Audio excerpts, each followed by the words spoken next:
Welcome back to our season opening Coaches Corner show as we begin the 2011 fall-spring schedule for fall sports. Now we turn our attention to our girls softball program, where Jared Freeman is our head softball coach and second year, right, Coach? Yes, sir. How are things going so far with the girls softball team? Good.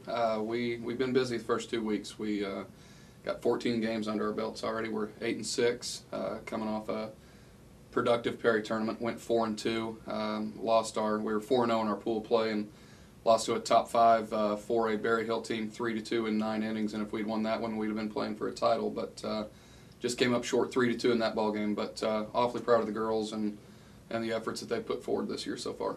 Like a lot of sports, when they hit this time of the year, one of the most difficult things to me, Coach, I guess, is lack of practice, because you darn near play every day, and there's not a whole lot of time with an admitted very young team to work on some of the fundamentals.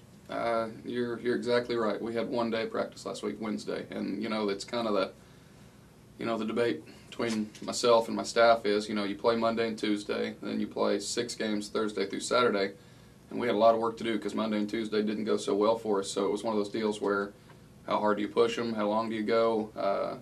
Because you don't want to kill them on an off day. But we had a really good practice, and I think it set the tone for, like I said, a pretty competitive, pretty good tournament that we had. 14 games in 2 weeks, though, and it doesn't slow down any. I know this is a busy week that I want to talk about with you, but maybe talk about, if you could, the team a little bit. You've really got a lot of young players. You got some seniors on this team, but this is a team that is loaded for the future, and a lot of juniors and sophomores, Coach. We do. We've got 23 girls on the team. 18 of them are freshmen and sophomores. Right now we're starting 2 seniors on the left side of the infield. Katie Edens is playing shortstop and hitting in the middle of our order. Had a walk-off 2-run homer against Perry. Perry has one of the better pitchers in the area, and it was 0-0 in the 7th inning, and she hit a 1-out walk-off home run that was pretty exciting. Ashton Bright is back at third base. She's our one everyday regular starter that we have back at third base. She's done a great job for us. Best third baseman, I think, that we've seen all year in our 14 games. We're led by Rebecca Clinton, a sophomore on the mound. She's 8-6. She's had every decision that we've had so far. And then after that, it's been, like we've told the girls, compete and the door's open. And if you want the spot, earn it in practice.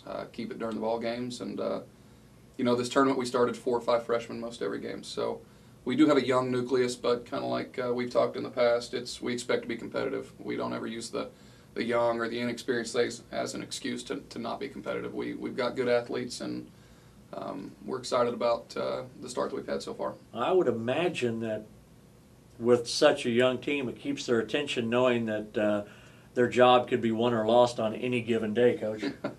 Yeah, we talk about it all the time. Whoever gets the hot hand, whoever's, pitching and defense, 1 in this sport is so key, and then 2 with me in baseball and softball, that's what I base so much of the game on, because it's something that we absolutely have full control of. So really, early in the year, we're looking for our best, most solid defense, and then hopefully the offense will come along. And we've seen some elite pitching so far this year. I know the girl at Owasso that threw a 1-hitter against us was phenomenal. We saw Edmondson. I mean, we've seen some really good pitching. So to me, the key is you got to be great defensively. You got to be good on the bases. You got to be good everywhere else, and then scrape and fight for a run or 2 and come up with the win.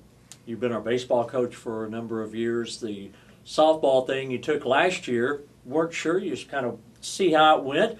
You're back for a second year, so obviously, at least right now, it's a sport and a group of people that you're enjoying working with.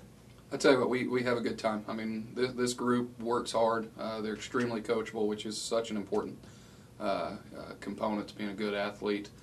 They've really worked hard for us. No complaining. Never heard a word about the heat. We've had a good time. We have fun when it's time to have fun, and then they compete and they get down. Out of the 14 games, we've been right there in 12 of them. We didn't have a chance in 2 ball games with Claremore and Owasso.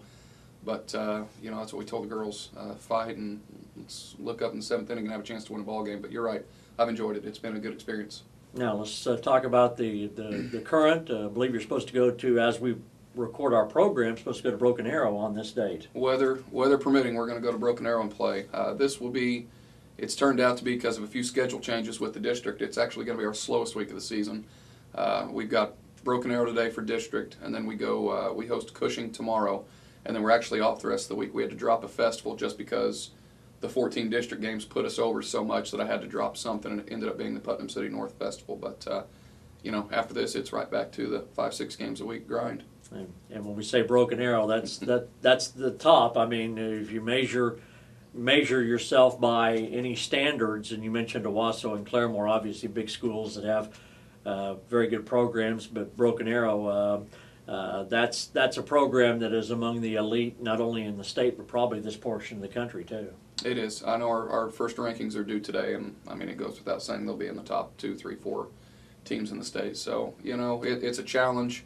We know it's a challenge. The kids are smart enough to know that we've got our hands full and that we've got to play. It comes back to pitching and defense. If we keep the ball down in the zone, we make the plays. The reason we got our, the 2 what I call worst games of the year was our defense let us down. And if we played defense the way that we played the vast majority of the season, we've got a chance to compete with anybody, because we're a pretty good ball club, and that's what we talk about with the kids.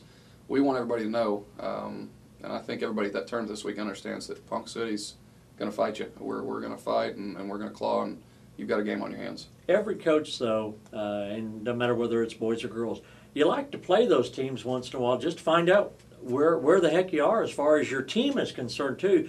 If you don't play the very best, it's hard to maybe practice and build, and it sounds like you're getting a lot of practice this week, so you're going to know where you stand after tomorrow with these 2 games. I think so. Obviously every year it's where we're going to go for regionals, so we got to see them anyways. We're going to see Owasso again in our district. We don't play Union or Jinx this year, but we know they're at the top, and that's one of the 4 schools we're going to go to a regional at. And you need to know where you stack up. We talk to the girls all the time. Look at the way they prepare before ball games. Look at, watch the way they handle their business, and that's what we're aiming for. And it's, there's no sense in making the excuse that they're bigger or they've got more of this or indoor facility that we don't have. I mean, obviously they've got resources that we don't have here, but we don't talk about that with the kids, because we're 6A, they're 6A. We got to play them, so we're not going to make excuses and give them our best. Okay, Broken Arrow there, and Tuesday's ball game is? Tuesday is with Cushing. It is our only non-6A game of the season as far as regular season goes. We've got a challenging schedule. The new districts really kind of spun things around and gave it a different look. But, like I said, all in all, 8-6, a good start. We've got something to build on. A lot of season left, but, I'm going to go try and get 2 wins this week. Remind us who's in our district, Coach. Broken Arrow, Owasso, Bartlesville, Muskogee, Sapulpa, Claremore, and Ponca City, and I might be missing one. There's Sand Springs, maybe? Stillwater? No, I'm sorry. And then a group of those teams, 4 of those teams Bixby. come out. It's Bixby, I'm sorry. 4 of those teams come out of it, right? As far as I understand, Mr. Turney, is with the playoffs, it's still the same. Everybody's in. It's just the top two host. Get the home field. They get the home field. So it takes the politics and the rankings out of the equation, and the top 2 teams in each, the 2 West and the 2 East get to host a regional. So, it's, to us, it's a good thing for Ponca City, because geographically, even when we would have a great year, a lot of times we get penalized because we're over here on the island, that we like to talk about, and, we can earn a regional now, and that's good for us, because we plan on here in the next 2-3 years hosting a regional. You and I talked about that a year ago is a good example, because you had a pretty good team last year, and you knew that when the rankings came out, you weren't going to get the votes too. Absolutely, out of sight, out of mind is what and again, we don't talk about it with the kids, but it's Tulsa's. They get together and take care of each other, and Oklahoma City gets together and takes care of each other, and it's it doesn't bother us, but. The Bartlesville and Stillwaters and the Enids of the world, sometimes we get kind of forgotten. Absolutely. But so really, all in all, it's a good thing. I mean, it's a good thing for us, I think, as a program, because, like I said, we've got a goal with the talent that we have that we're going to start hosting some regionals here. Coach, good luck. Appreciate your time. Jared Freeman, our girls softball coach, he's our special guest on this week's edition of Coach's Corner.